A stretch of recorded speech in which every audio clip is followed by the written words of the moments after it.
Okay, you're welcome Hello. back to Hugh's Convos. I'm sure you're wondering what's going on here. There's a different arrangement happening into this episode of the podcast, and trust me, it is for your own benefit. So we will be starting with Mark chapter 6 today, and I would always say, get your pens, get your pads, get your Bibles, and let's get to studying.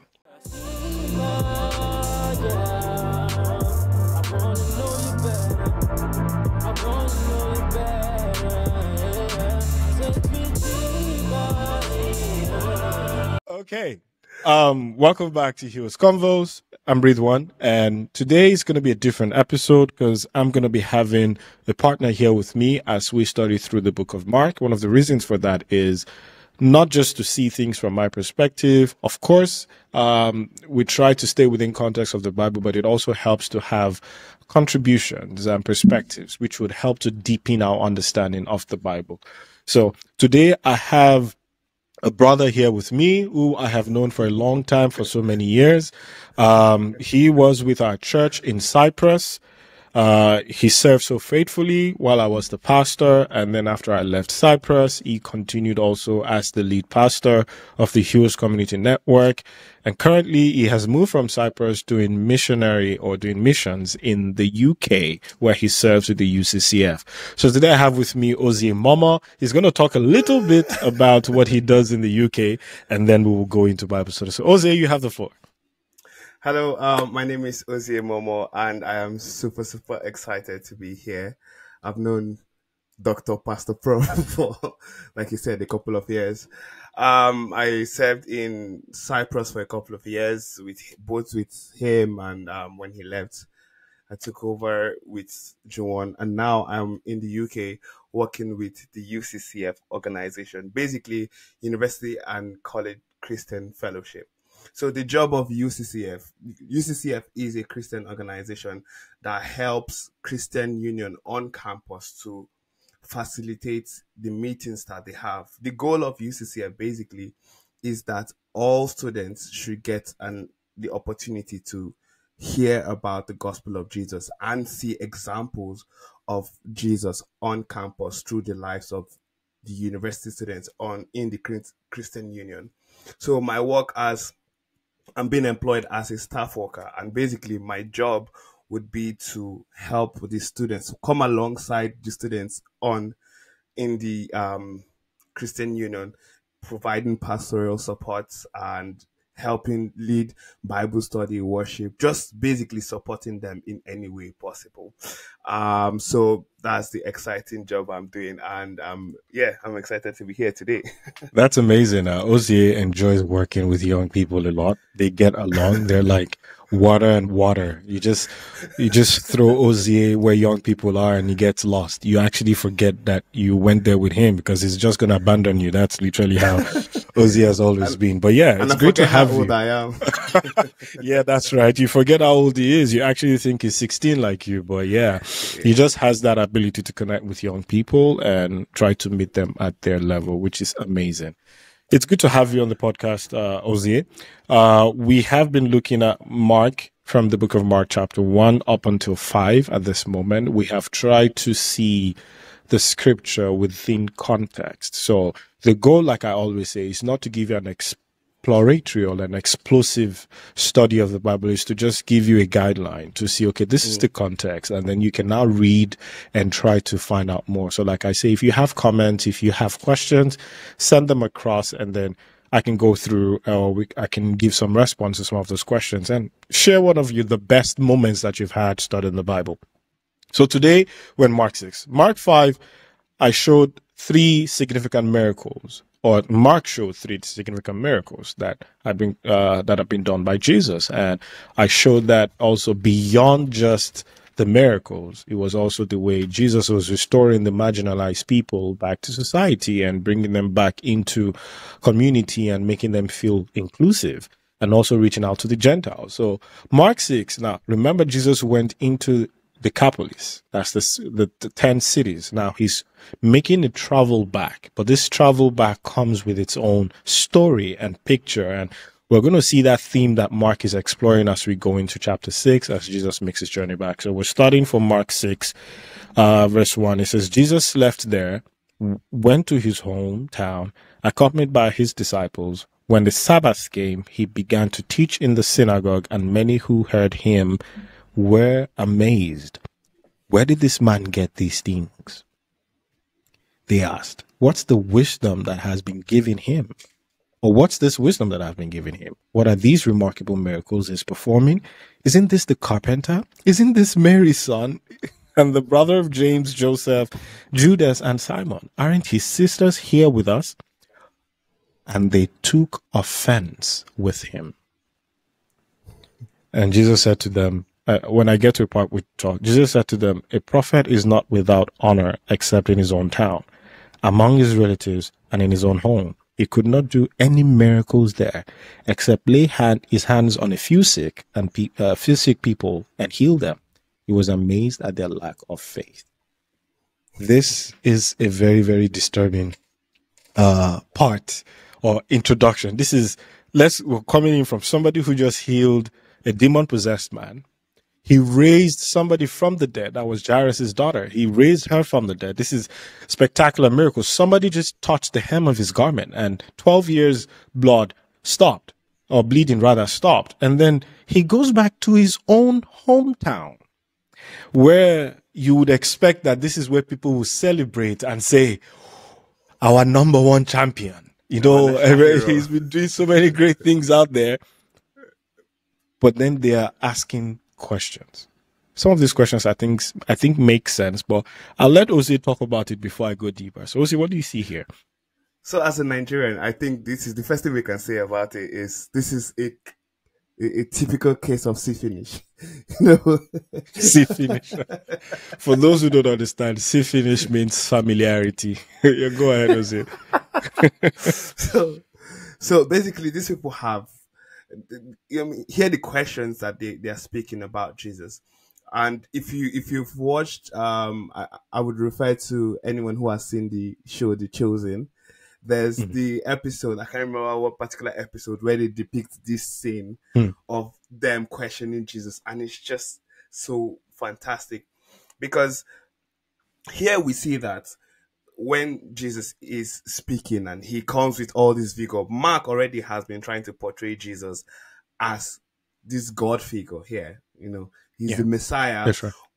But his own people, the people that he comes from, where he, where he grew up, they have no regard for him, which is almost like a common theme with the Jews. Strangely, that's correct. We have lots of examples of prophets all across the Bible, all across the Old Testament, that have not been honored in their own home. We have Jeremiah. I remember one of my favorite verses I remember is from Jeremiah, I think 7, where Jeremiah, God had given the prophet some words to go prophesy, and after he gave the word, they mocked him and laughed at him, and Jeremiah went back and he's like, you deceived me, Lord, and I was deceived. This is because the people did not receive him. They didn't receive the message. I mean, we can go down the list of all the people that all the prophets that prophesied before even Jesus here. And so it's almost as if these Jews have a knack for just not accepting their prophets. That's actually true, because I look at this part, and honestly, you would think that somebody whose news has been traveling far and wide, and he had started even from the Jewish region initially before going into the Gentile region, one would expect that he's well recognized. But you rightly called it out there.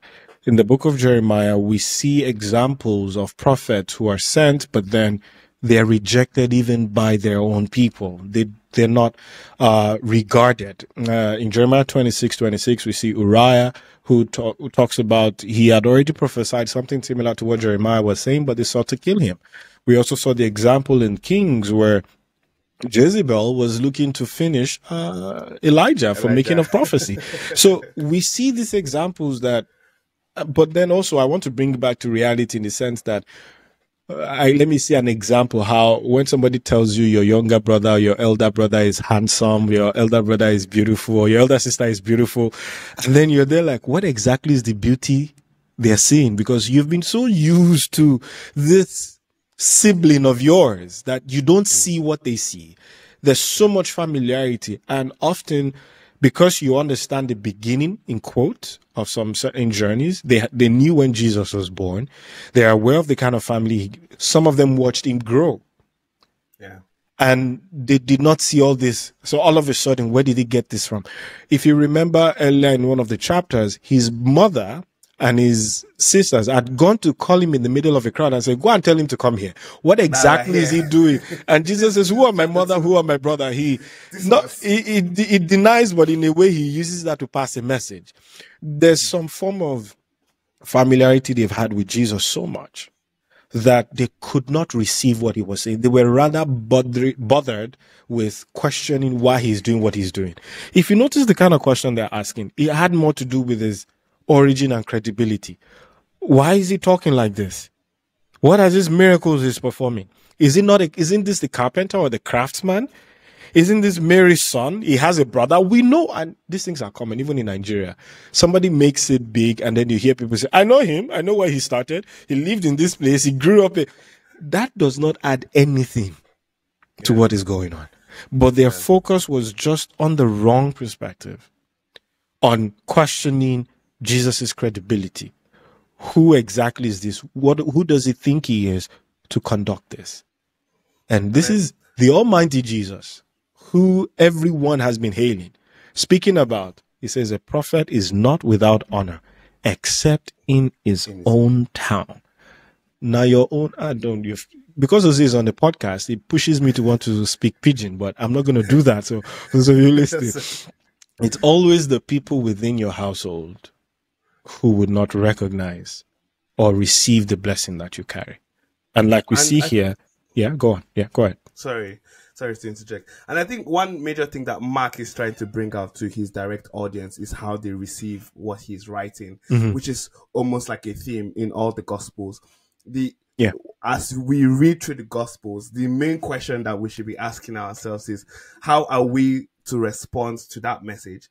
So his direct audience would have been first century Jews and Gentiles alike. And so the message is that now that we're giving you this message of Jesus, what would you do with it? Would you be like the people of his hometown that would look down on all the things that he has done? Or would you see the amazing things that God is doing and become to believe the message of the gospel? So at the back of the writing is that Mark is having that at the back of his at underneath, kind of, to the direct audience he's writing to. He's asking them, so now that you are seeing the message of Jesus being brought forth right in front of you, what do you do with it? So even to us today, when we read this kind of passage, it's not just so that we can say, oh, he wasn't honored. Like, now that we have seen all of the things laid before us, now that we have this message that has been opened up to us, we have the revelation, we have everything. Are we just going to be like, I grew up reading the Bible, I'm too familiar with this message? Or are we going to see the significance of what Mark is writing here? God's kingdom has now come. What am I going to do about it? You know, that's the challenge here. So I just wanted to. Yeah, that's actually true, because this is following from Mark chapter 4, where Jesus had given a parable. Mark wrote about Jesus' parable of the seed, of the word. And he had said, some received it this way, some received it in a certain way. He had alluded to the fact that what are you doing with the word that you have received? It's not just receiving the word. What are you doing with it? How are you hearing it? You can only progress or be more fruitful the more you open yourself to God's word. It's the same thing here. These ones, now, they have received Jesus himself, but they do not recognize or even regard him. They are more bothered about where is he coming from. And that led to something significant happening. The Bible says he could not do any miracles there, except lay his hands on a few sick people and heal them. I don't think it was a case of he laid his hand on people and nobody got healed. It was a case of many people did not even want to come to him to be prayed for because they had no faith in him. Who are you to pray for me? I know you. I saw you growing up. Because contrary to some some perhaps have put in a way that Jesus laid hands on people and they couldn't get healed, but it was more of he could not do any miracles there. They didn't come to him for miracles. They didn't come to him to be healed because they didn't regard him. So the few ones that came got healed, but he was amazed at their lack of faith. And this lack of faith has been consistent in the book of Mark, where Mark had been showing that people who were considered outsiders showed more faith and belief and conviction in Christ than the ones who were supposed to even be receptors or is it receptors of the word. So I think that's one part that is highlighted in this place. Yeah. I think that's just I think that's just key with the word faith there when he mentions the lack of faith. Obviously, the lack of faith there is not faith for healing. No. Because like you were rightly saying, lots of people have had this debate about healing and the limitations of Jesus's power through healing. No, yeah. I really liked how you put it, that it's just because people did not come to him. Yeah. People didn't come to him. And today, again, we still can, if we want to make it more contemporary to our time, we can see how lots of people don't come to Jesus. They don't come to him, or they don't place their faith in him, and they are vexed when things are not going the way they expect it to go. But you haven't just come, you know. Yeah, you have not come on. Anyway, that's a whole kind of worms that we can yeah, I think majorly Jesus has always consistently stressed the need to put faith in him, and this faith, for them to get the healing, I think the focus has always been, oh, they got their healing. It's actually not the healing. It's that for somebody to believe that Jesus could heal them, they had some faith in his authority and in his divinity. Do you understand? That was what they had faith in, that this man, yes, I agreed with him. Do you understand? And that's why even after they got restored, you find them going to proclaim and telling other people what has happened. So faith is key, having faith in the person of Jesus. And even when that Jairus, when he came to him, he fell to Jesus' knees in the previous chapter to worship him. It's a way of surrenderness. It was something they did not display. A lot of the Jews did not display this towards Jesus. And Jesus, even his disciples, that's why when they were in the storm in the previous chapter, he says, do you guys don't have faith? Haven't you been enough? We're going to see that very soon anyway. So Mark 6:6, this is what it's talking about. A prophet is without honor. And I don't want to go into deep motivational speaking. There's so many things people have pulled from. You're without honor in your own home. So many people will not believe in you, but that's for you to go and do that in your Bible study. But this is for this one. So now we go to Mark 6:7. Then Jesus went around teaching from village to village, calling the 12 to him. He began to send them out 2 by 2 and gave them authority over impure spirit. These were his instructions. Take nothing for the journey except a staff, no bread, no bag, no money in your belt. Wear sandals, but not an extra shirt. Whenever you enter a house, stay there until you leave that town. And if any place will not welcome you or listen to you, leave that place and shake the dust off your feet as a testimony against them. They went out and preached that people should repent. They drove out many demons and anointed many sick people with oil and healed them. There are some parts I'd like to discuss in this particular area, but I'll let Ozie go first, and then we'll just, because he's my guest on the podcast, so let's be respectful. Yeah, go ahead, Ozie. I think it's in line with what Mark is talking about here. You know, sadly, when we read the book of Mark or most of the books of the Bible, and the Bible doesn't help now that they give all these partitions in them. So many people would read Jesus sending out his 12 disciples as a different passage from what we just read before. But it's all connected here. Mark is now trying to show that, well, a prophet is not honored in his own home. Correct. But we see 2 things. One, the disciples go out and they are now like prophets being sent out to pass across the message of the gospel that Jesus is preaching. And we see that people who are not in this hometown receive it, which is interesting. But when we read the message or the instruction that Jesus is giving them, is based on that what will people do with it? What will people do with the message that they are being that is being brought to them? Is like we said earlier, is the challenge to you. How are you going to respond? The message has come to you, and this is why he's telling the disciples to go in the way he's telling them to go. And also, the Jews have they have this culture of hospitality amongst them, but the main focus here is, okay, these guys are now the new prophets going out. How would people respond to them? Anyway, Correct. That's actually true. Another part that when he says he gave them authority over impure spirits, remember, I've been saying how Mark had been stressing that part of Jesus' authority over impure spirits. He's been doing that a lot from chapter 1, showing that Jesus had authority. But in every time he mentioned it, Jesus was the one exercising authority over this impure spirit. But then now here he delegates that authority. That's actually a strong authority to have as a person. And this is another thing that's alluding to the divinity of Christ in that sense, that, you see, I'm not there, but I'm giving you now that authority to drive out impure spirit. And he sends them out in twos, as the custom was at the time, to have, you don't just send one messenger. Also, some other commentary will talk about the testimony needed in Deuteronomy, where it is a testimony is established by two witnesses. So we have two people going out there, 2 by 2, going out to drive out impure spirit, an authority they did not have before. But Jesus delegates that. But then he says, don't take anything for this journey, which is contrasting what was happening at the time, where you find the cynic philosophers who would travel with the basic. They did not believe in acquiring wealth, so they just travel with staff. There's a staff that is needed to guide you when you're walking, and also to chase away animals that might try to attack you on the road. He says they should not take any bag. Usually they would use this bag to beg and put some basic things in there. Don't take, they should wear sandals, but not extra shirts. Like, travel as if you've done nothing.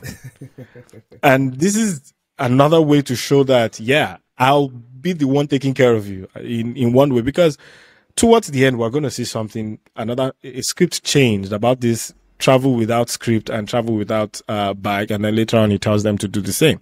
But he says, whenever you enter a house, stay there until you leave that town. It was also common because hospitality was a major value in the ancient Mediterranean culture then. Jews, even that were outside of the Jewish region, would still be hospitable to the people who came around. It was actually a practice to welcome people to your home, give them water to wash their feet. Of course, whenever they would walk in the desert, then the sandals only protected the sole of the feet, but not the top. So there'll be dust. So whenever you're coming into somebody's house, you needed to wash their feet, clean the feet for them. And it was a welcome, hospitable act to have. But then now, it says if they will not welcome you, shake your legs and dust your feet there. It was also a sign of broken relationship. Like, if I shook my feet there, I'm not coming back there. You've rejected this message that we have brought. And he says it will be a testimony against them. Remember, they are 2 by 2. So there are 2 witnesses there who are saying, you rejected. We brought this message to you and you rejected it. And this is actually quite key, as Mark is, like you said earlier, what are you doing with the word? What are you doing with the message that has come? So his hometown, somewhat rejected it. Now his disciples are going to preach that same message, because the Bible says they went out and preached that people should repent. So they were preaching a message. Anywhere they were received, fine. Those who did not do anything with the message, it will be held against them, which I think that was a major part. Yeah, Ozie. Yeah. And I think maybe this is just me going on a huge tangent, but you know, that's what we do. We try to make sense of the Bible. But one thing that we see, and it's something you've hammered on in the previous videos you've made, Mark is trying to portray Jesus with authority as God. Mm-hmm. And so one thing we see here is Jesus as God giving his people authority over things. And one place that your mind should easily go to is in Exodus, where Yeah. God is revealed and he gives his people power over sickness, disease. And we see that tangent that most of the gospel writers are trying to put Jesus in the place of Yahweh to acknowledge his authority as God. So this is one way we can see this happen here, Yeah. as Jesus is commissioning his people and giving them that authority. We see Yeah. what happened in Exodus 3, where God calls Moses and then commissions him to take his message to Egypt. So it's, Correct. I mean, but maybe it's just me that is looking too much into it. But looking at how Mark is building the story of Jesus and trying to portray Jesus as God in these scenarios, we can look for that thread. But so something I just No, said. no, it's. I mean, it's a Bible study. You're allowed to, think wide. I mean, beyond what is. But we have explained already the context, so it's always good to find, draw inspiration and draw parallels, if possible, as well. Another part that I see there, it says they drove out demons and anointed many sick people with oil and healed them. You see, this anointed many sick people is another key part I want to draw out. Is when they say they anointed many sick people with oil, the misapplication here would think they use that oil as a miraculous agent. But whereas in that time, anointing oil or the olive oil was considered medicinal, and it was used a lot to treat different types of sicknesses, even wounds. It also had its significance when it comes to the anointing oil as a means of consecration. It was just a symbol of separating people apart.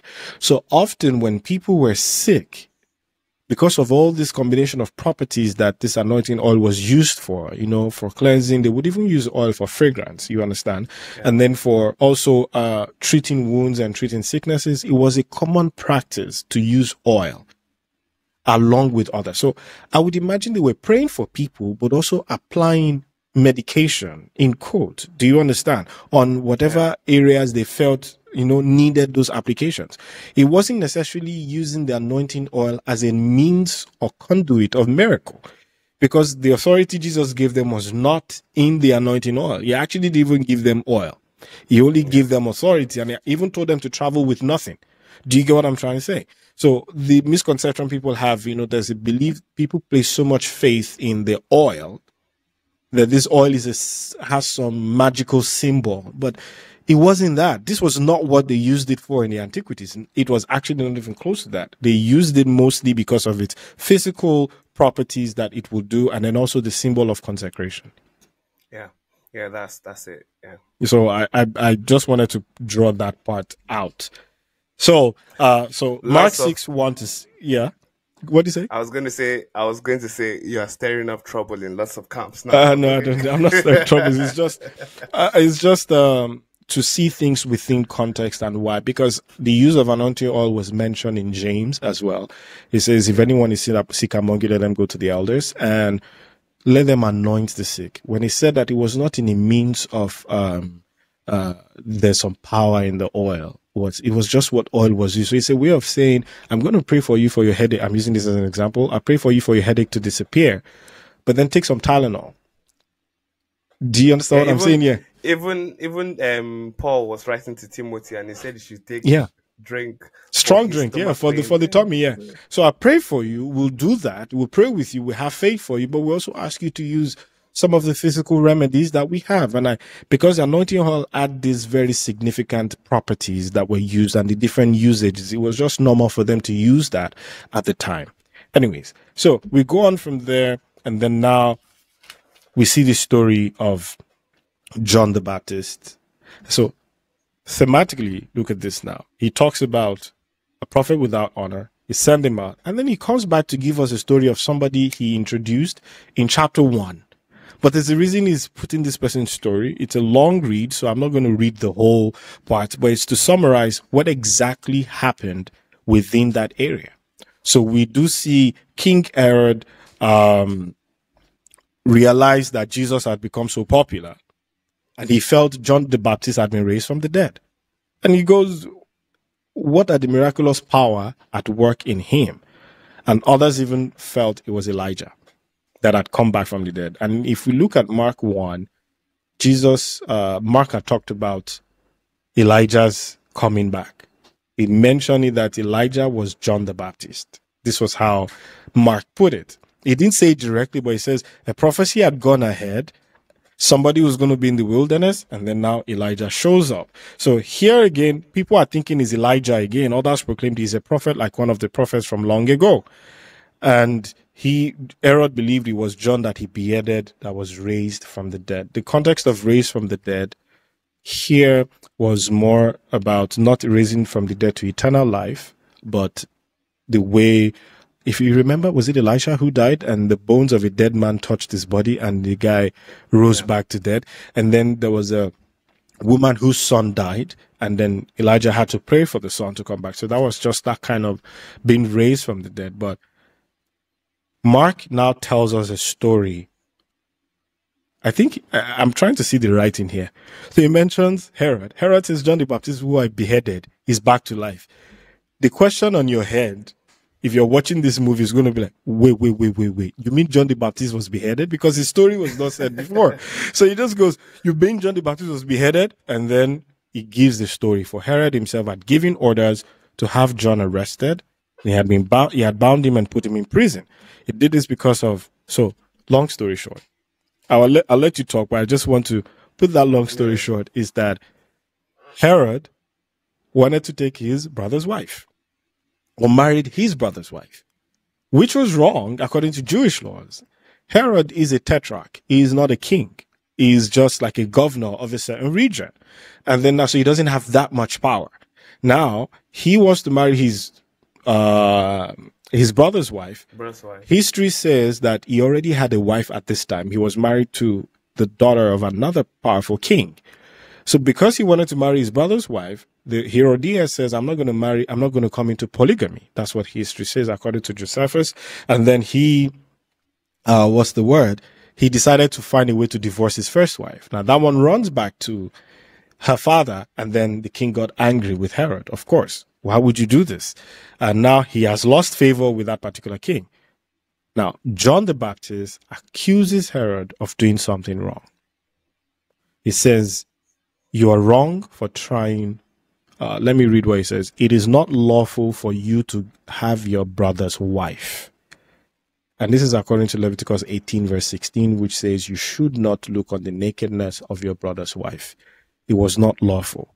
And because so Herodias, who was going to be the recipient of this marriage, nursed a grudge against John and wanted to kill him. But she was not able to, because Herod feared John and protected him. Herod liked to listen to John. For some strange reasons, he liked listening to John the prophet. He was always, whenever he heard John speak, he was puzzled, but he liked to listen to him, according to what the Bible says. So finally, the opportune time came. On his birthday, there was a huge banquet. If you've ever watched ancient Greek settings or ancient Roman settings, you can imagine how big the banquet was. There's a huge banquet. All his officials, military commanders, all the leading men of Galilee were seated there. And then Herodias came in and danced. Normally, she's not supposed to do this. But then her daughter, the daughter of Herodias, came in and danced, and she pleased Herod and his dinner guest. So he said to the girl, ask me for anything you want and I'll give it to you. Clearly, he would have been drunk at this point. He's a tetrarch. He had no power to give half of his kingdom. He says, whatever you ask, I will give you up to the half of my kingdom. He had no authority to give that out. But of course, he was drunk. And in the Middle Eastern culture or the Mediterranean culture, there's this culture of honor. People are bound by honor. They want to save their faces. She went out. She left the banquet hall to ask the mother what she should ask for. And the mother says, ask for the head of John the Baptist. And she hurried to the king with the request, I want you to give me right now the head of John the Baptist. The king was distressed, but because of his oaths and dinner guest, he did not want to refuse her. So he immediately sent an executioner with orders to bring John's head. And he brought back his head on a platter. He presented it to the girl and gave it to her mother. On hearing this, John's disciples came and took his body and laid it in a tomb. It's an interesting happening there. Ozie, do you have something to say there? So, just so much. But I think one of the main things that we can see here is still this theme that Mark is painting about the prophet not being honored in his own home. Mm-hmm. And so this is another example of a prophet who is not honored. John, who is like Elijah, who was also not honored in his own home. In Correct. fact, I remember the story of Elijah, where Elijah ran away and hid in caves, and then Yeah, he had correct. to that angels had to come and feed Feed him him. raven because he was running away from Ahaz and Jezebel. And so we see the same example here of a prophet not being honored. And so Mark is trying to say, let me give you an example of a prophet who is not honored in his own home. Mhm. But you see, the beauty about the scriptures is the layers and layers of the stories. Mhm. So aside from the beheading of John as the example of a prophet not honored, introducing Herod here in this story, and the story he's going to give just right after it, which we will talk about, which is the feeding of the 5,000, is also a contrast of two kinds of kings. So Mark has been painting Jesus as this king-like figure, messianic king figure who has authority. But the kings of this world, this is how they operate. They only have banquets for the people around their circles. They only do good things for the people in their own small circles to garner favor from them. But he's juxtaposing that with a different kind of king, the King Jesus, who he's not the king of people that would only favor him, but he's a king of everyone. And his kingdom is different. His kingdom is not like the type of Herod's, but his kingdom is very different. It's the kingdom that feeds everybody, that everyone is welcome. There's no segregation. There's no divide. And that's why I loved your last video about the restoring of people into community. Because this is what the kingdom is about. Correct. It is still following that theme that Mark is building. This is what the kingdom is like. King Jesus and what he's doing as he's establishing his new kingdom. Now we see Herod. This is what the kingdom of Herod is like. This is what the kingdom of the world is like, which is very similar to every kingdom in the world. Yeah. The kingdom of Herod, put every other kingdom, there's similarities, all just trying to garner power for themselves and the kingdom.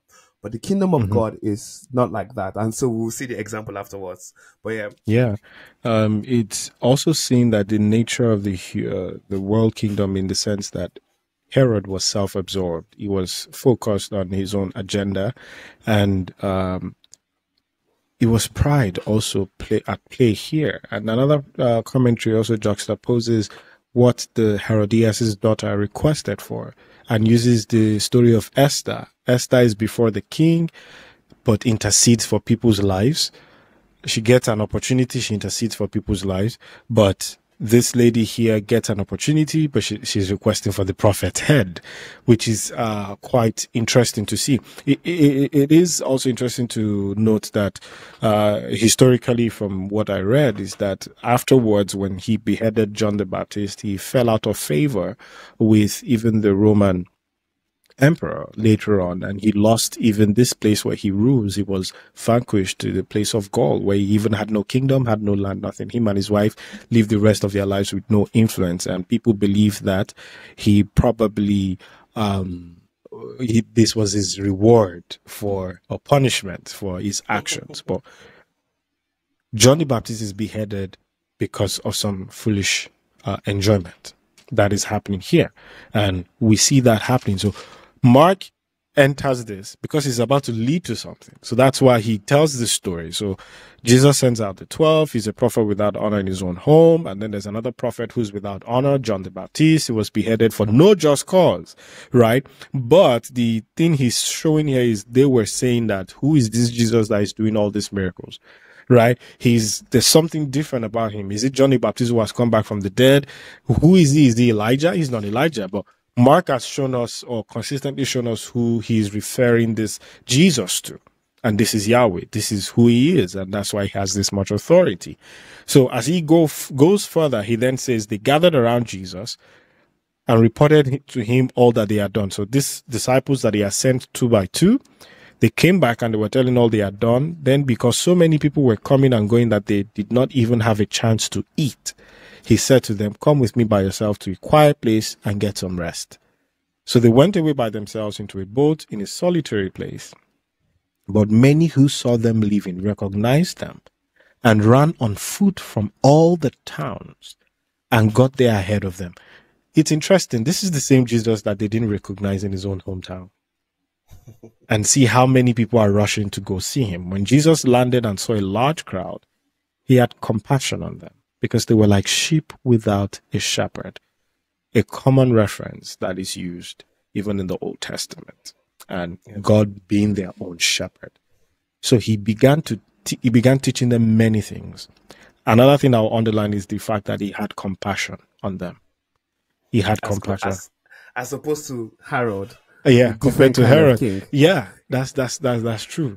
So he had compassion on them. He looked at them like they had no shepherd. They needed help. By this time, it was late in the day. So his disciples came to him. This is a remote place, they said, and it is already very late. Send the people away that they can go to the surrounding countryside, villages, and buy themselves something to eat. Typically, it is believed that the population of villages or cities were in hundreds. Maybe the highest would be 1,500. So even if they had markets, their markets could not sustain the kind of crowd. The kind of crowd that so they had to go to neighboring villages to try to get food. But he answered, you give them, and usually it is the responsibility of the host to provide food for the guests. And so he goes, buy themselves something to, but he said, you give them something. So he said to him, that would take more than half a year's wages. Are we to go and spend that much on bread and give it to them to eat? How many loaves do you have? He asked. Go and see. When they found that, they said 5 and 2 fish. Jesus directed them to have all the people sit down, all of them, in groups on the green grass. So they sat down in groups of hundreds and fifties, taking the 5 loaves and the 2 fish. Looking up to heaven, he gave thanks and broke those loaves. Then he gave them to his disciples to distribute to the people. He also divided the 2 fish to the people, and they all ate. He also divided the 2 fish among them all. They all ate and were satisfied. And the disciples picked up 12 basketfuls of broken pieces of bread and fish. The number of men who had eaten was 5,000. Before we even get to what Ozie pointed out about the juxtaposition, is the miracle that happened here. It's a typical city, like I said, they will say the maximum population is 1,500. Now you're having people coming from different cities gathered. No one town could accommodate every one of them. And yet Jesus looks up with 5 loaves of bread and 2 fish. He feeds all of them. And they still gathered enough as left over. That's starting from him having compassion on them. That's actually an interesting thing to say there. So Ozie was sharing something about the putting the kingdom of Herod and then the kingdom of Christ and looking at the 2 different things. Ozie, could go ahead. So now we see King Jesus, right? So Mark has done a fine job of making that juxtaposition between those 2 kingdoms, and we see how what the kingdom of Jesus is like, the kingdom that he's establishing now. He's feeding the people. But again, like, the Bible is just so complex and there's just so much layers that you can peel from. Another thing that Mark is doing right here, he is putting Jesus in the place of God here. And when you read this story, the other story that should be ringing in your head, in fact, there's 2 stories that should be ringing in your head. The first one is Jesus feeding his people in the wilderness. Sorry, God feeding his people, the Israelites. In the wilderness. Yeah. And so we see Jesus is now in the place of Yahweh, who has brought his people to this place, and he is providing for them. Correct.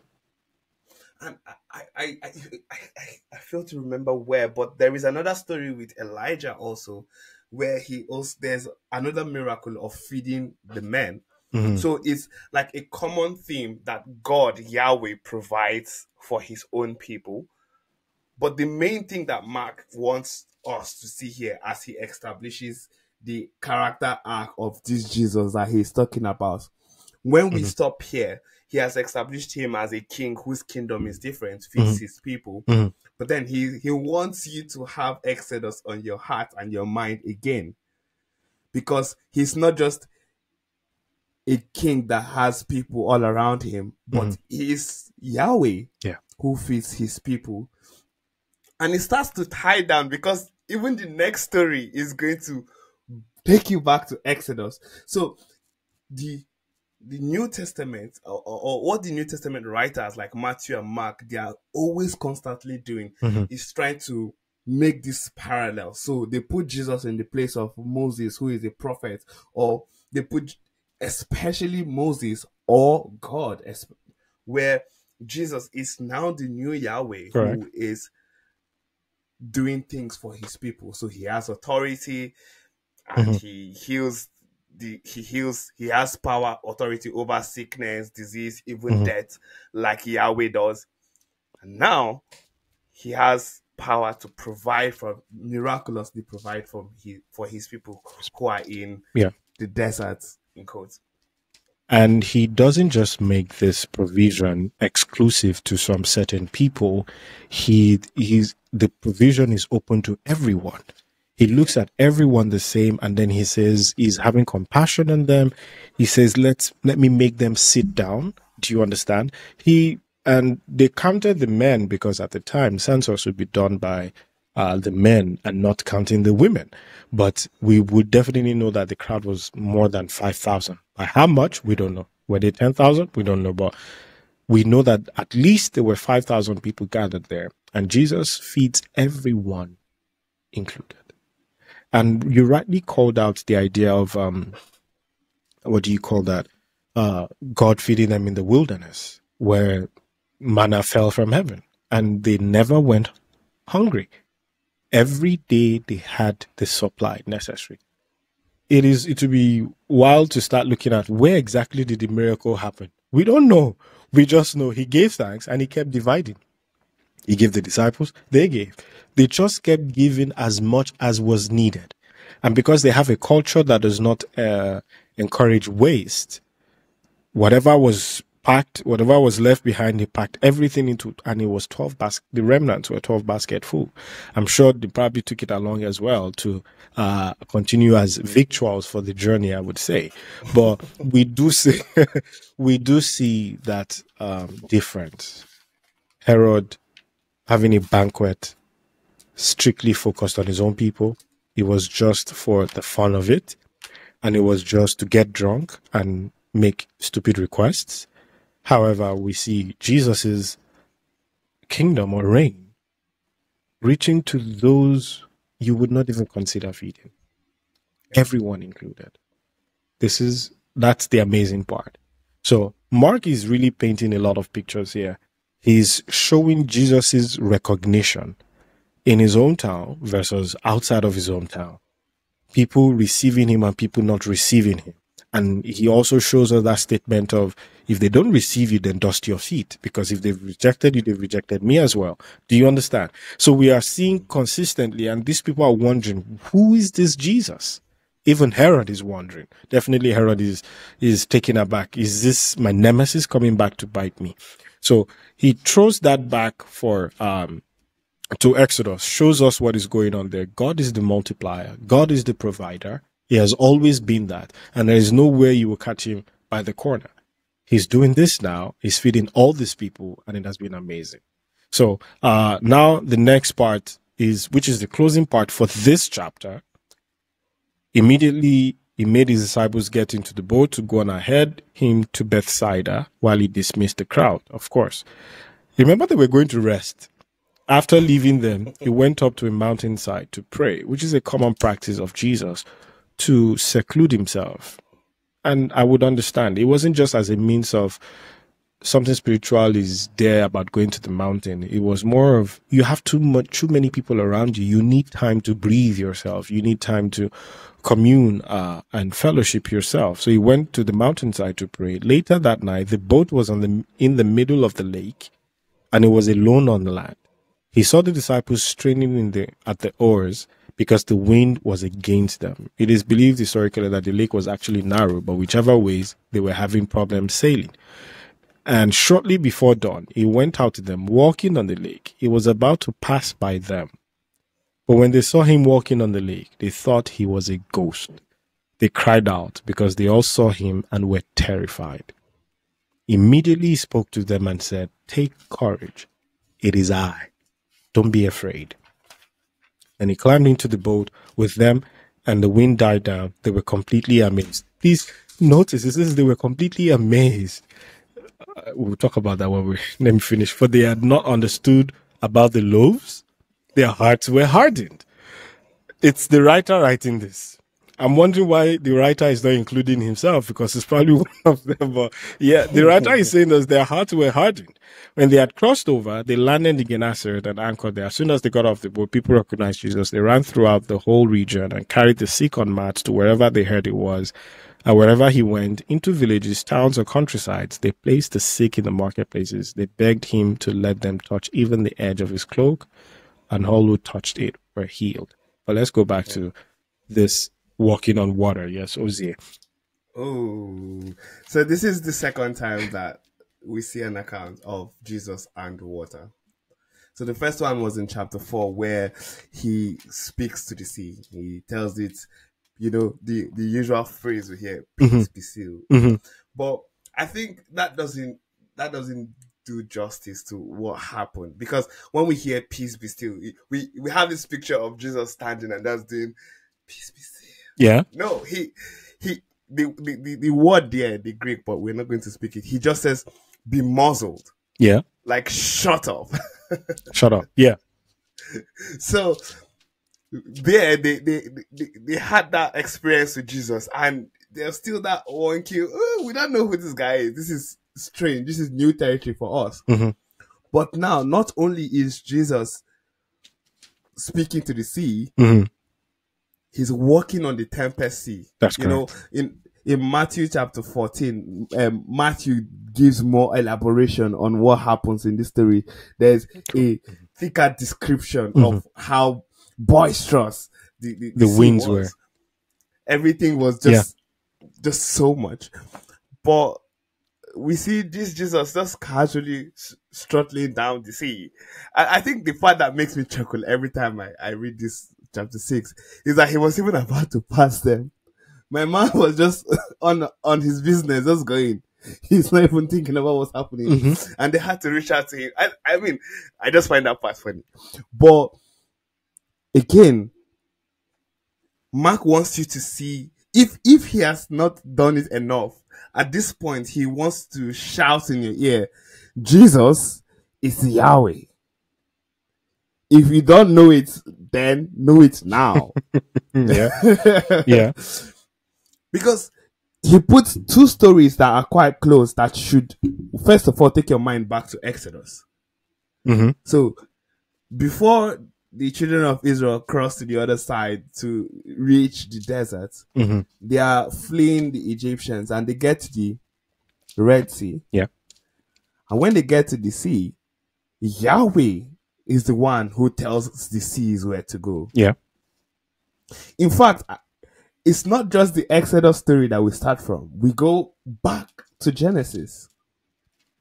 In the beginning, when God created everything, Yahweh is the one who commands the sea and tells the sea where to stop.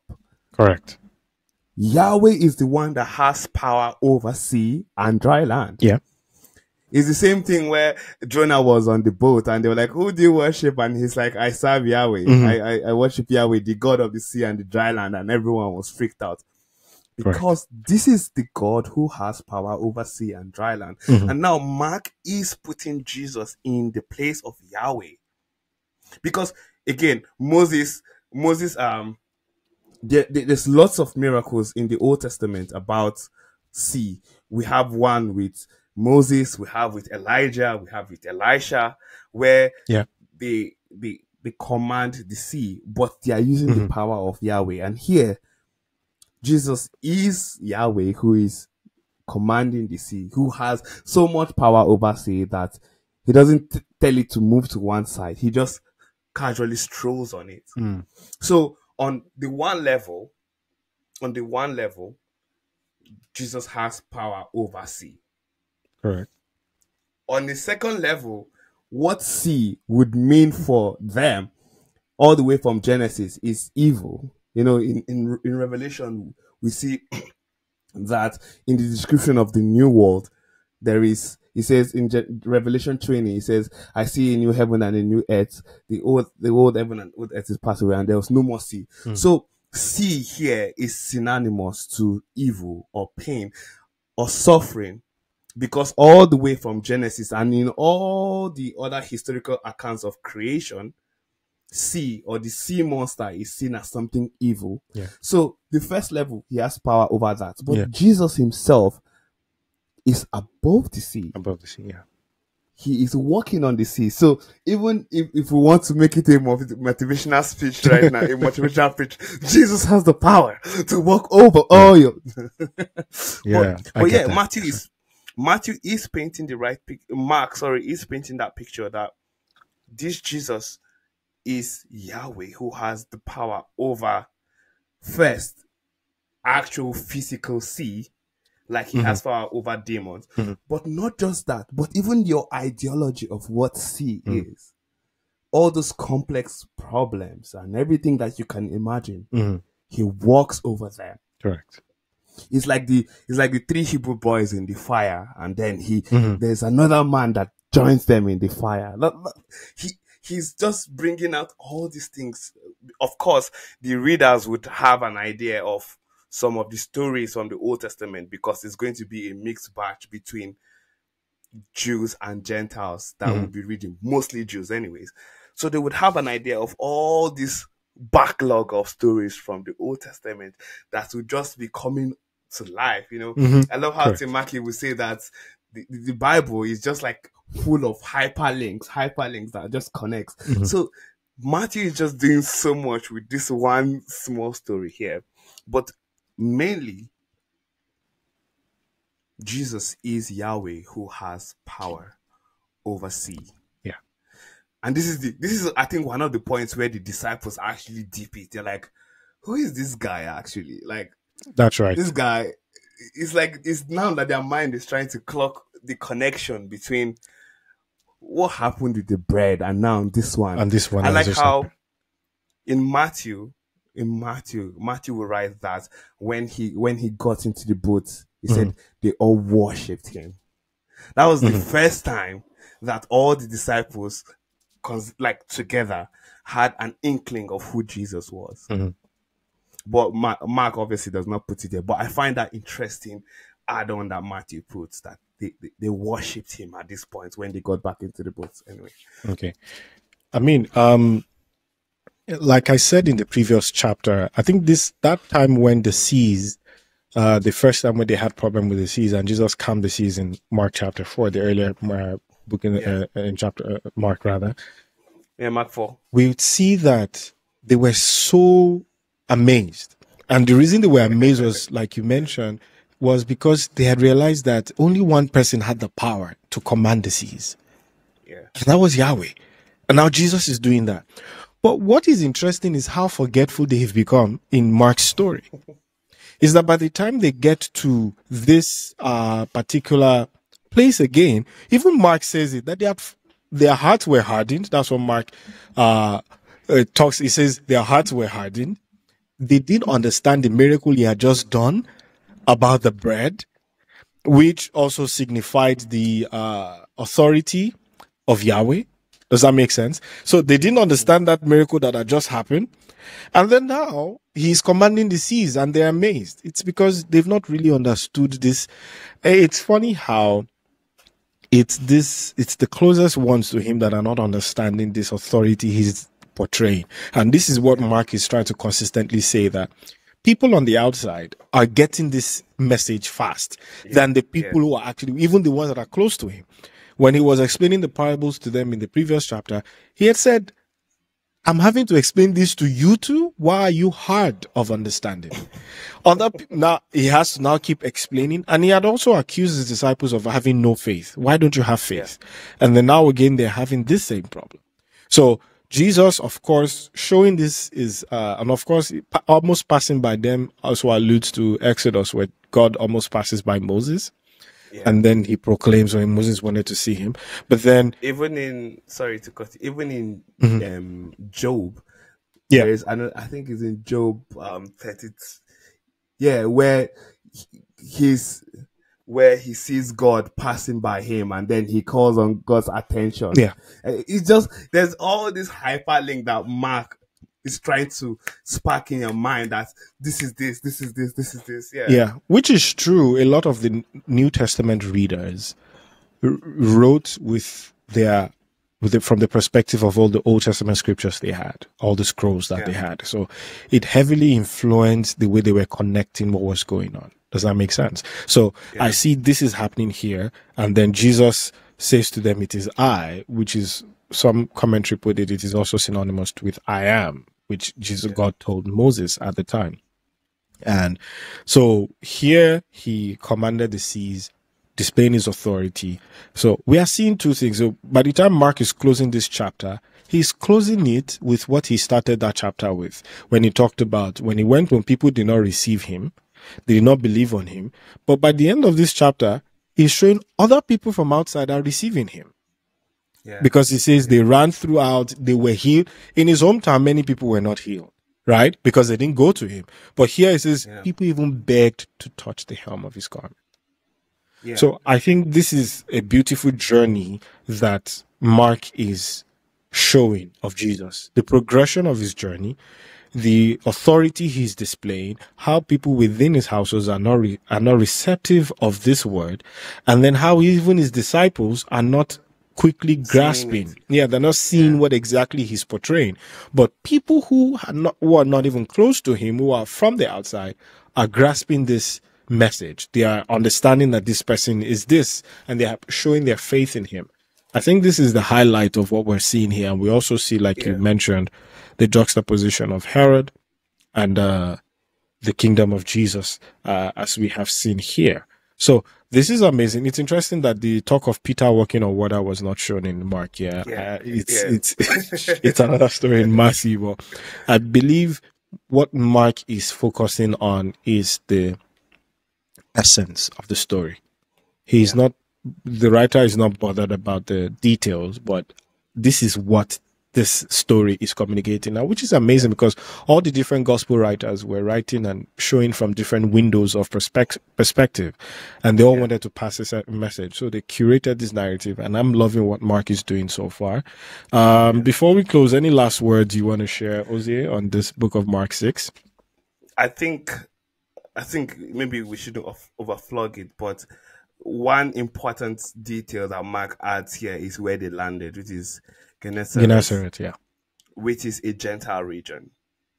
So the difference between the Jewish audience and Jesus's hometown, and now in a Gentile region, the reception of Jesus is just amazing. Like, that's correct. In his own people are like, we know you. Yeah. We know when they born you. Sorry, I'm not speaking pidgin. We know what you are doing. All that. But when these people on this other side see Jesus, they are excited. They are beyond themselves. In fact, all the people that we see the healing miracles for, like the woman with the issue of blood, Jairus, like these are not the people that you would assume would have faith. That's why Jesus usually is just blown away that on one hand, the Jews or my people, my guys who should be the first, who should be receptors of this, who should first pick up the message or get the idea, they're not. And it is all these other external people that are getting it. I just like immediately, and he will be so blown away that, I mean, it's quite similar to the woman with the issue of blood. If we could just only touch the hem of his garment, we don't need much from him. We believe him so much that we have so much faith. We have so much faith in his authority. Little, and so this is the challenge that Mark is pushing to his audience, and we also as the new audience. I don't know if you established. I think you did, but we know in your first video, you said the Bible is is not for us. It's not to us, but it's for us. It's for our learning and understanding. So now we put ourselves in the place of this audience, and Mark is asking us this question. You have seen the message of Jesus. How do you respond to that? That's correct. Are you going to be like the Jews? Are you going to be like the people who would overlook this message and just, it's not the Bible again? What is the new thing that we can read in the Bible?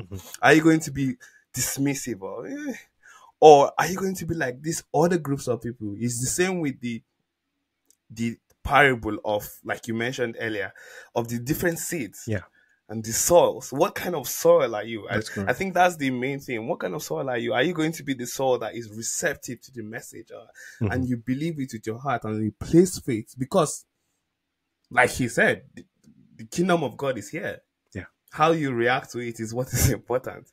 Whether you like it or not, the kingdom is here. King Jesus is here. But what are you doing about the message? The gospel of the kingdom, the Messiah has shown up. The evangelion, the good news of the kingdom is here.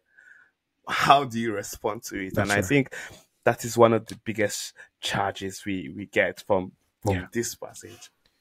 A lot of part of the factors that also hindered the Jews or the people from receiving his word was also the religiosity of the time. It's part of the things that hindered them from seeing what he was doing. There was so much focus on this is how it has been done, this is how it ought to be done, and then Jesus is saying, no, I'm stretching the boundaries. I'm showing that I'm the Lord over the Sabbath. I'm showing that the Sabbath was not made so that you will be subject to, but that it was made for you. And so many things Jesus did there. And the end of the question was just basically, I'm here now. The kingdom is within you now.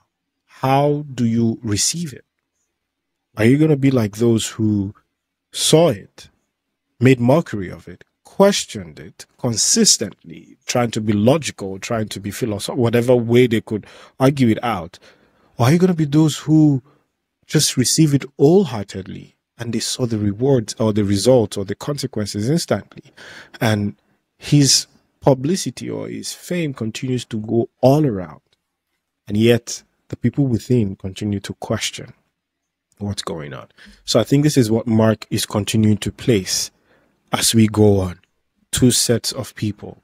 There are those who are receiving this word and are going with it, and there are those who are just rejecting it consistently and finding ways to question. Even his disciples did not grasp what he was up about. So this is Mark chapter 6 rather, that we have gone through. Thank you, Ozie, for being a part of the podcast. We were going to go further, Mark 7, 8. I think Mark has about 16 chapters. So this particular season is going to end at the end of the book of Mark. And at some points, we're probably going to have another, a recap or trying to ask people to ask questions. So if you have been enjoying this journey of the Bible study, please share your comments, share your questions. And I would want you to also join in reading these books. And if there's anything you find puzzling, you can always ask. And then we'll also try to address it on the podcast. I hope you've been having a great time. I have been having a great time. Thank you, Ozie, from the UK, who has decided to join us. There's a lot of time differences between us, but he has tried to make it. So we'll be seeing you again in the next episode. God bless you and have a great time.